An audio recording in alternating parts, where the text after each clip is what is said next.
Elena considered that the Christmas holiday would be the optimal time to share the news of her promotion as a civil engineer.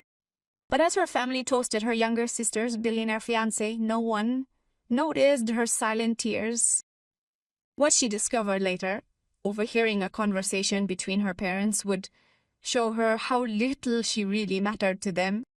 But Elena was no longer the invisible daughter seeking approval. She was an accomplished professional with the wherewithal to speak out. And when the truth came to light, it was her family who had to deal with the consequences. Subscribe to our channel to never miss true stories of revenge, justice, and personal rebirth. My name is Elena Martelli, and I'm 28 years old. I'm a civil engineer with a degree from the Polytechnic University of Milan and a permanent contract with one of the most prestigious infrastructure design firms in northern Italy.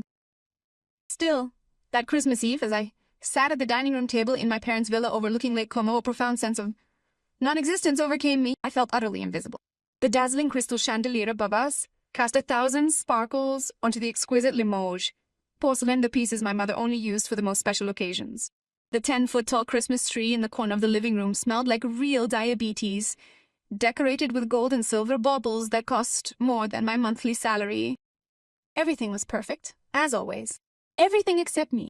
"A toast!" my father exclaimed, standing up with a glass of Barolo in his hand. His voice filled the room with the authority that only a successful notary like him could command. "To Martina and Davide for their future together." My younger sister Martina, 24, smiled radiantly next to her fiancé Davide Ferretti, heir to a family that owned a chain of luxury hotels throughout Lombardy. Their eyes sparkled as they all raised their glasses. My mother, looking very elegant in her midnight blue silk dress, had tears of joy running down her perfectly made-up cheeks.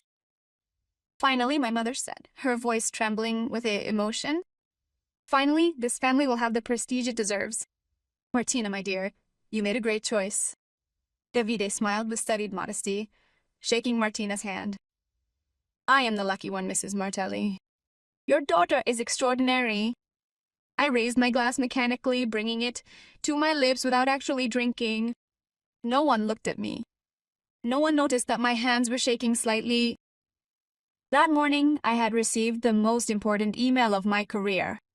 I had been promoted to senior project manager, responsible for the design of the new railway bridge that would connect Milan to Bergamo, an 80 million euro project, the biggest of my life. I had printed the email and folded it carefully in the pocket of my red dress, the only elegant dress I owned, thinking that it would be the perfect moment to share the news, but the evening had not gone as I had hoped. Like and subscribe for more stories like this. Elena, dear, could you bring the second tray of appetizers from the kitchen? My mother asked me without even turning to face me. She was too busy staring adoringly at Martina and Davide. I stood up quietly and headed toward the kitchen. No one noticed me leaving. Walking slowly down the hallway, its walls lined with gleaming travertine marble, I overheard my Aunt Beatrice loudly proclaiming, "Martina has always been the pride of this family, a true jewel. So beautiful, so elegant, and now with such a financially successful fiancé, you really couldn't ask for anything more." "That's true," my father agreed. "We finally have something to be truly proud of." Finally.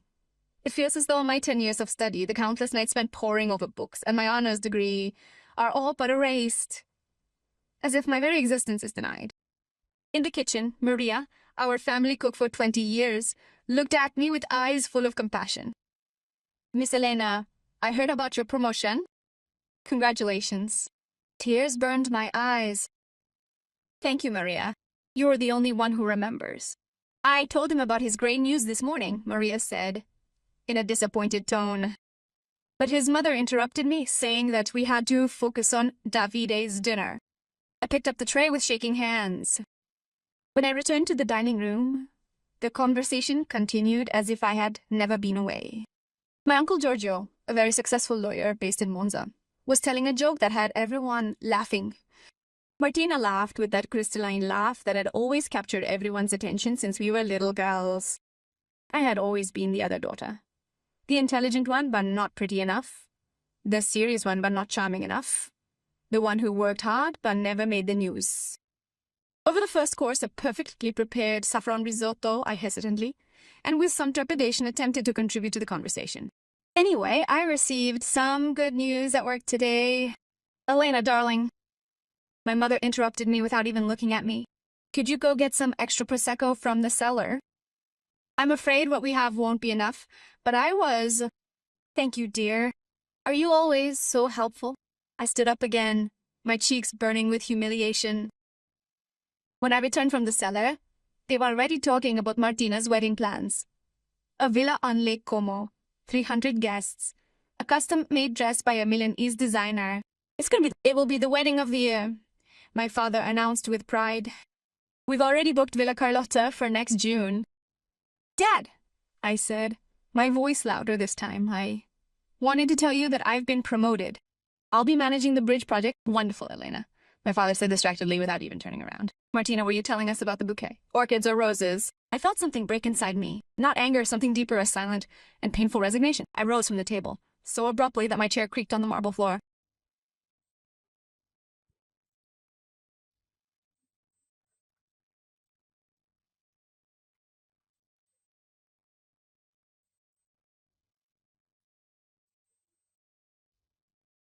I felt something break. Not anger, something deeper. I rose from the table so abruptly. Excuse me. No one answered. Maybe they just... I took refuge in the upstairs bathroom, the one with the ceramic tiles in the back and the gold-plated faucets. I looked at myself in the mirror. My eyes red. The light makeup I had carefully applied that morning now smudged at the corners. The red dress which I had purchased specifically for this special occasion looked incredibly ridiculous and utterly out of place. I pulled the printed email out of my pocket and reread it, trying to remind myself that I was someone, that I had value.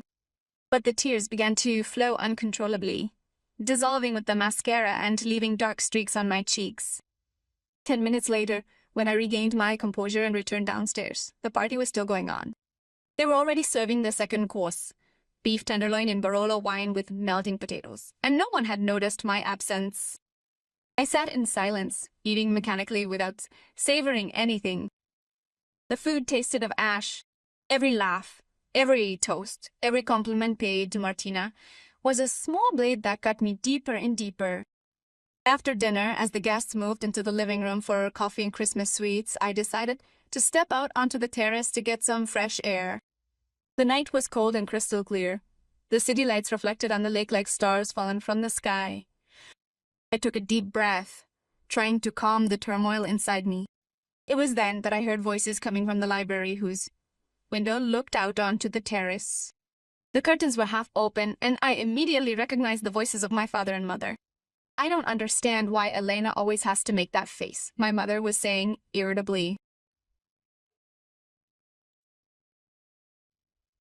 Elena has always been like this, my father replied with a sigh. Too serious, too focused on her career as an engineer. She has never understood what really matters in life.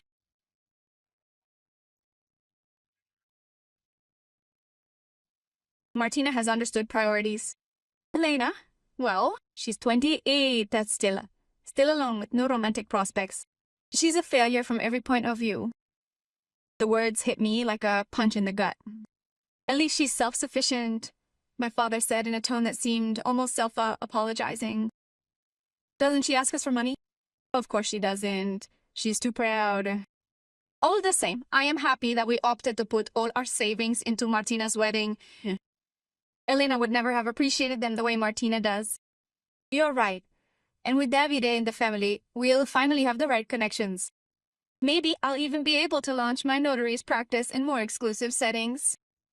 Elena. Well, what can Elena give us? A bridge? They both laughed. The sound of her laughter broke something within me, something that could never be mended. My legs trembling, I walked away from the terrace, the tears now flowing freely, unable to be stopped. I went in through the side door, grabbed my jacket from the entryway, and left without saying a word. No one noticed me leaving. I drove for hours that night, with the streets lit up with Christmas decorations that only seemed to make everything sadder. Every street, every square, every decorated shop window reminded me of how alone I was, how invisible I was, even in my own family. I returned to my small apartment in Milan around 2 o'clock in the morning. It was a tiny 2-room apartment, but mine paid for with my salary, furnished with my simple tastes. I sank onto the couch and stared at the ceiling for hours. Write in the comments what you would have done, and don't forget to subscribe. Just as dawn began to seep through the curtains, I came to a decision. I would no longer seek their approval. I would no longer wait for them to see me. I would have created a life so complete, so full, and so dazzlingly brilliant that their opinion would ultimately have held no weight whatsoever. The following Monday, I returned to work with a determination I had never felt before. The bridge project became my obsession. I worked 12-hour days, overseeing every detail, coordinating teams of structural engineers, managing suppliers, negotiating with public bodies. After 3 months, the project was ahead of schedule and also came in under budget. With a proud smile, my boss, Engineer Colombo, summoned me to his office. Elena, your work on this project has been exceptional. The management wants you to represent the company at the International Civil Engineering Conference in Paris next month, where you will present our project to professionals from all over the world. It was the opportunity of a lifetime. I accepted immediately. The conference was a triumph. My presentation received standing ovation. Industry magazines sought me out for interviews, and international companies made me offers for positions, but ultimately I chose to stay, accepting a significant salary increase and a stake in the company's ownership. I didn't call my parents to tell them. I didn't call Martina. After that Christmas Eve, they didn't contact me once to inquire about my well-being, to apologize for their actions, or to ask about the promotion they'd never even heard of. 6 months after that disastrous Christmas, I received an invitation to Martina's wedding. It was printed on ivory cardstock with gold embossed letters, very elegant. Inside was a handwritten note from my mother. We know you'd want to be a part of the most important day in your sister's life. It would be great if you could contribute a generous gift. I stared at that invitation for days. Part of me wanted to tear it up and throw it away, but another part of me, the part I'd built up over the previous months, stronger and more confident, knew exactly what to do. The wedding day arrived. Villa Carlotta was a magnificent sight, boasting breathtaking terrace gardens that gracefully descended to the lake, adorned with elegant Baroque statues and adorned frescoed halls. 300 guests filled the private chapel. I was late arriving, quietly slipping into one of the back rows of pews. Martina was radiant in her French lace wedding dress. Davide looked like a prince in a custom-made tuxedo. My father walked her down the aisle with tears in his eyes. My mother cried in the front row. During the reception, I stood in the background. No one looked me up. No one asked me how I was. I was invisible again, but this time I didn't care anymore. It was during the cake cutting that everything changed. My boss, Engineer Colombo, arrived unexpectedly with his wife. I didn't know they had been invited, but apparently they knew the Ferretti family through professional circles. He saw me immediately and crossed the room to greet me. Elena, I didn't know you were related to the bride and groom, he exclaimed warmly. I'm so pleased to congratulate your parents on raising such a talented daughter. The selection of your bridge design as a finalist for the European Civil Engineering Prize is truly a remarkable achievement. It is a great honor. The people around began to turn their heads. My father, who was nearby, approached with a confused expression. Excuse me, European prize? He asked uncertainly. Sure. Your daughter Elena designed one of the most innovative railway bridges of the decade. She'll be on the cover of Engineering Europe next month. Didn't she tell you? The silence that followed was deafening. My mother approached, her face suddenly pale. Elena, European prize. Yes, I said in a calm voice. I tried to tell you at Christmas, but you were too busy talking about Martina's boyfriend, Pecan. It didn't seem like the right time. Engineer Colombo continued, oblivious to the drama that was unfolding. Your daughter is one of the most promising engineers of her generation. The company offered her a partnership. She's only 28. It's extraordinary. The guests around began to murmur among themselves. He heard snippets of conversation. The bride's sister, an engineer, a European prize winner. My father looked at me as if he were seeing me for the first time. Elena, I didn't know. You didn't know why you never asked? I said calmly. And don't worry, I won't ruin Martina's wedding with my news.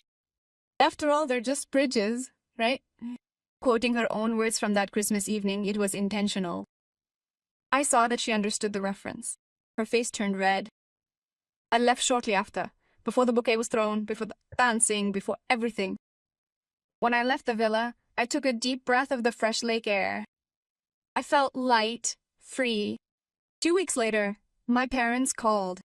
It was my mother, with an uncertain voice that I had never heard her speak before. First, Elena, can we meet? We need to talk. I agreed to meet them at a neutral cafe in Milan, not at their home. When I arrived, I found them both already seated, with guilty expressions. We saw the article in the magazine. My father began. The piece about you, the photos of the bridge. We are very proud of it. Now you are, I said without emotion. After everyone knows, after it is public.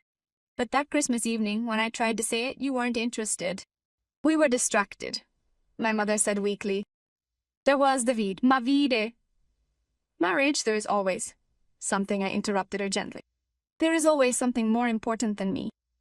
Okay, I have learned to live with this, haven't I? My father protested.